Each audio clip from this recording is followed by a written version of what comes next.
Alright, in this video I'm going to go over how to set up um, a POP3 email account through Outlook. So most likely you have a email account on a web server where you need to go and get the email configuration settings.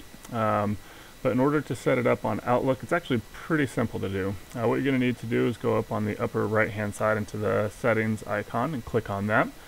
And you're going to want to scroll all the way down to the bottom where it says View Outlook Settings. Go ahead and click there as well.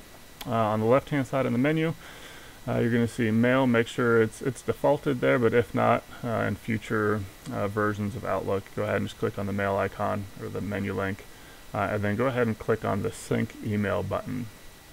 If you do already have a prior attempt of setting up a email sync with a POP3, go ahead and just click on the delete icon, and then now you can click on save just to make sure it's saved, and then depending on where the other email is set up, if it's Gmail, go ahead and click on this email or on this icon. If it's not, go ahead and click on the other email accounts, and for this demonstration I'm just going to click on other and then just fill out the information. So I'm just going to type in my name, the email address in which I am setting up,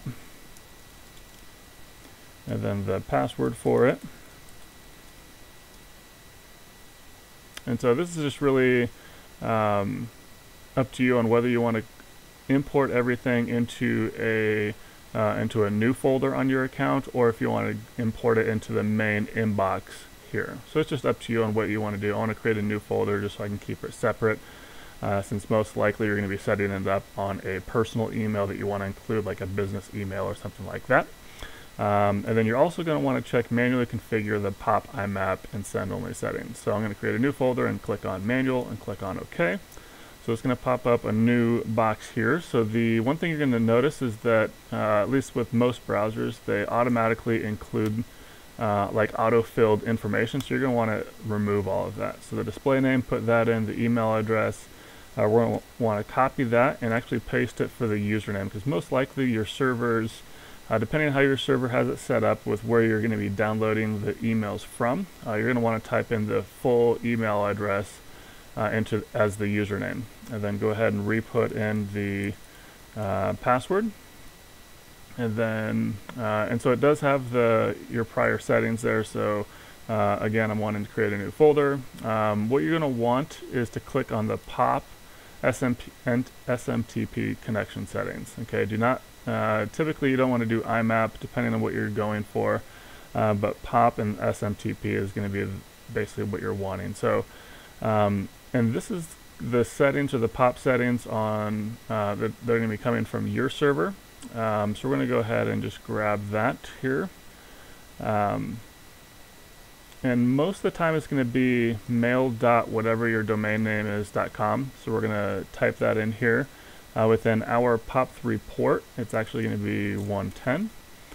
And then you're going to, I typically off check the leave a copy on the server because you don't want to fill up your server. So make sure this box is not checked. Basic authentication is what I'm going to have, and then there's no SSL, at least with what I'm going to be downloading, so just click off of that.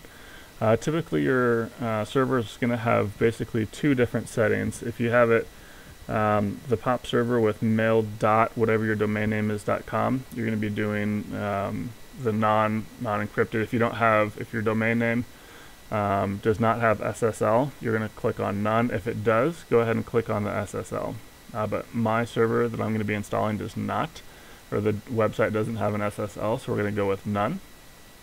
And then let's see, so we are going to use